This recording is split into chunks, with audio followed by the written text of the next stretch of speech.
Oke, standby, kamera ready, sound ready, 3, 2, 1, action. Assalamualaikum warahmatullahi wabarakatuh. Perkenalkan, saya Nadia Catur Artanisa dengan NIM 12420808019. Di sini saya ingin membahas mengenai materi biogeokimia dalam lingkungan. Nah, khususnya pada siklus karbon dan siklus nitrogen. Apa sih biogeokimia itu?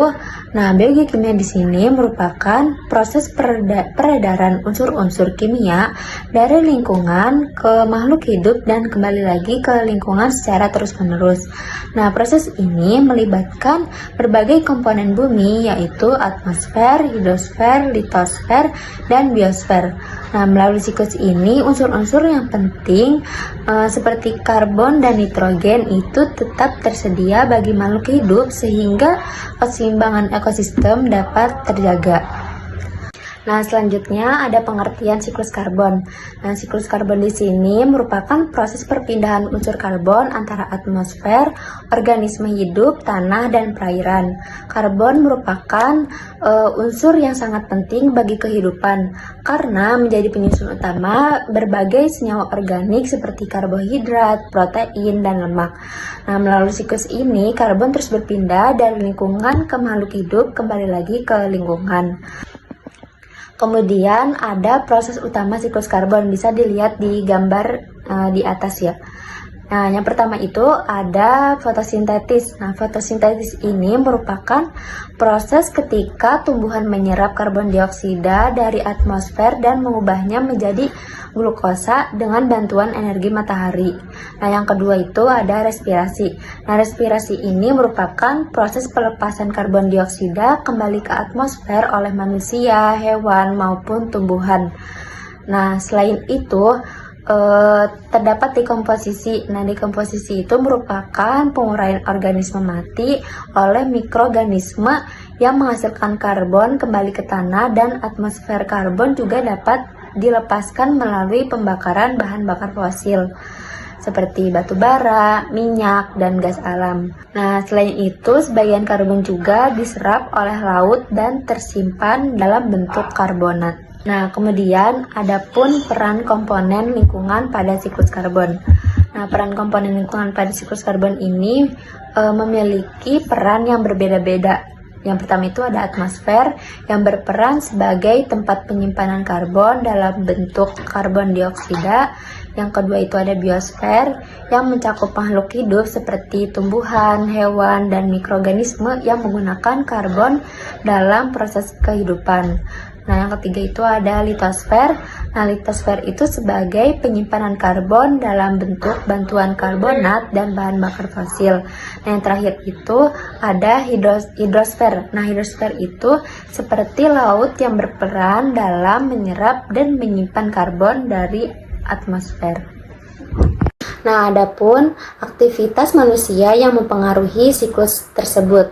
Nah, aktivitas manusia juga dapat mempengaruhi keseimbangan siklus karbon loh. Contohnya seperti pembakaran bahan fosil oleh kendaraan bermotor dan industri yang menghasilkan karbon dioksida dalam jumlah besar. Nah, selain itu, penebangan hutan atau deforestasi juga mengurangi jumlah tumbuhan yang dapat menyerap karbon dioksida melalui proses fotosintesis. Selanjutnya, adapun dampak lingkungan pada siklus karbon.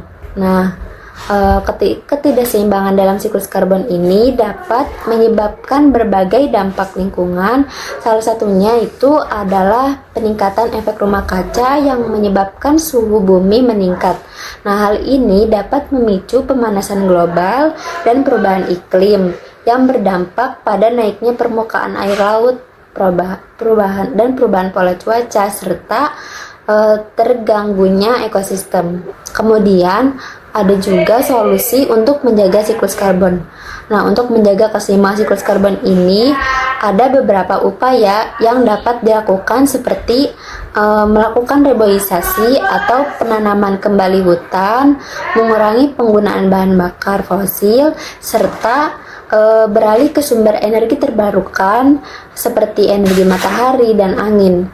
Nah, selain itu, masyarakat juga perlu meningkatkan kesadaran untuk menghemat energi dan menjaga lingkungan di sekitarnya. Nah, selanjutnya ada juga pengertian siklus nitrogen.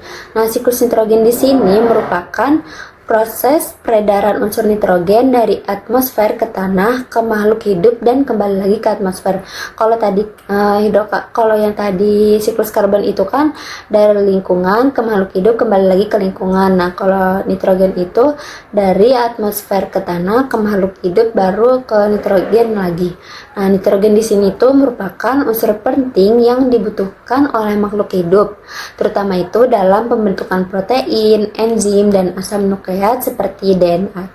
Nah, namun nitrogen di atmosfer ini tidak dapat langsung digunakan oleh sebagian besar organisme, sehingga harus melalui beberapa proses terlebih dahulu.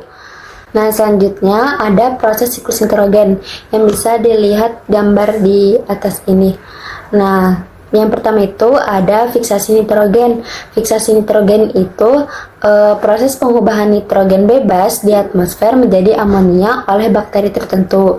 Nah, yang kedua itu ada nitrifikasi. Nah, nitrifikasi ini perubahan amonia menjadi nitrit dan kemudian menjadi nitrat oleh bakteri tanah. Yang ketiga itu ada asimilasi. Nah, asimilasi di sini itu merupakan penyerapan nitrat oleh tumbuhan untuk digunakan dalam pertumbuhan. Selanjutnya itu ada amonifikasi, yaitu merupakan pengurangan sisa organisme menjadi amonia oleh mikroorganisme. Nah, terus yang terakhir itu ada denitrifikasi. Nah, denitrifikasi itu merupakan proses pengubahan nitrat kembali menjadi nitrogen, gas yang dilepaskan ke atmosfer. Nah, selanjutnya ada peran komponen lingkungan siklus nitrogen. Nah, dalam siklus nitrogen ini mempunyai beberapa peran sebagai sumber utama nitrogen. Ada atmosfer yang berperan sebagai sumber utama nitrogen. Yang pertama itu tanah menjadi tempat hidup berbagai bakteri yang berperan dalam proses fiksasi dan nitrifikasi. Nah, tumbuhan menyerap nitrogen dalam bentuk nitrat dari tanah, kemudian hewan memperoleh nitrogen melalui makanan yang berasal dari tumbuhan atau organisme lainnya.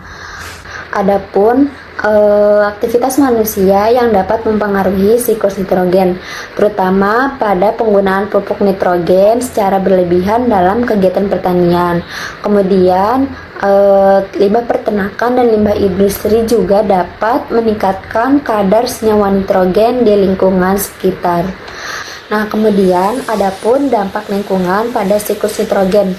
Nah, dampak ini menyebabkan pencemaran air akibat kelebihan unsur nitrogen yang dapat menyebabkan eutrofikasi. Nah, eutrofikasi itu pertumbuhan alga atau tumbuhan air secara berlebihan di perairan. Nah, kondisi ini dapat mengurangi kadar oksigen terlarut di dalam air sehingga menurunkan kualitas air dan membuat air menjadi keruh serta berbau. Akibatnya itu keseimbangan ekosistem perairan terganggu karena organisme seperti ikan dan makhluk hidup lainnya sulit bertahan hidup. Nah, yang terakhir itu adapun solusi menjaga siklus nitrogen. Nah, upaya yang dapat dilakukan untuk menjaga keseimbangan siklus nitrogen ini menggunakan pupuk secara bijak dan sesuai kebutuhan tanaman. Selain itu, pengolahan limbah dan pertanian dan peternakan juga perlu dilakukan dengan baik agar tidak mencemari lingkungan di sekitarnya. Cukup sekian penjelasan dari saya, hanya itu yang bisa saya sampaikan. Mohon dimaafkan jika ada perkataan yang salah. Wassalamualaikum warahmatullahi wabarakatuh.